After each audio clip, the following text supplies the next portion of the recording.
Chris Vince, I know you work 7 days a week, but Friday's a real constituency day. Where have you been today? So I went to St James's Primary School, obviously in Harlow. I have to say it's one of the most incredible visits I've been on.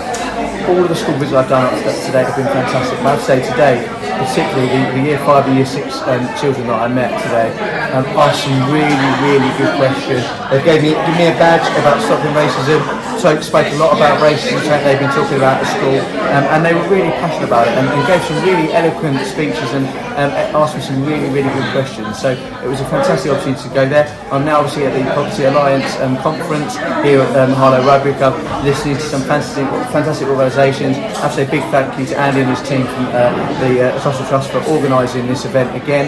It's the third time I've been here, and it's brilliant to listen to some community organisations. And I think something that, obviously having worked for some charity in the charity sector myself, I think the big thing that came across was just to do with funding, not necessarily the amount of funding, obviously that's always an issue, but just the consistency of funding, which is, I think we talk about it with councils, don't we, the 1 year sort of funding settlement for councils, but I think certain, charity sector, volunteer sector, they feel that, sometimes it's a bit piecemeal, so I think that's something that I definitely want to take back and champion. One of the stats that I think I have from Citizen Advice came out about the amount of people on universal credit and working, and did you get a feeling you want to be positive, but there's a lot of challenges here, isn't there? Well, look, I was under no illusion going into this role that there were a lot of challenges. Part of what inspired me to become an MP is to look at how I can help the Labour government to solve these challenges. I'm hopeful that obviously raising the minimum wage will be part of that, but we know that there's a long way to go and there's a lot of challenges we've got to do. But I think what I've really had emphasised, and I think, how can I put this? You remember where you come from. What I mean by that is, obviously having worked in the charity sector, remembering the fantastic work they do, and I think it's really important now as an MP, but obviously as part of a larger, PLP, a parliamentary Labour group, and a government, how we work alongside these organisations to really support people in our community. My final question: I had a letter today of somebody having their appointment cancelled, rearranged at the hospital.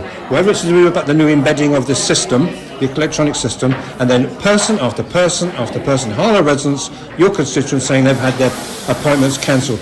Are you the man to hold the feet to the fire to that hospital to make sure everybody's getting the service they deserve? Well, look, I mean, let's be honest, cancelled hospital appointments, this isn't a new thing. We know this has been an issue. I'm talking, I know people in this room who've had hospital appointments, cancelled over the last couple of years. We know the huge challenges the NHS have got in place.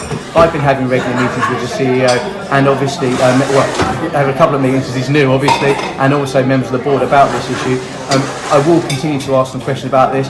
The new system is in place now. We want to get it as soon as possible, and I totally understand, the comments you make from an individual point of view. Clearly, having an appointment cancelled, particularly if they've had it cancelled previously, is a real frustration and a real concern for residents.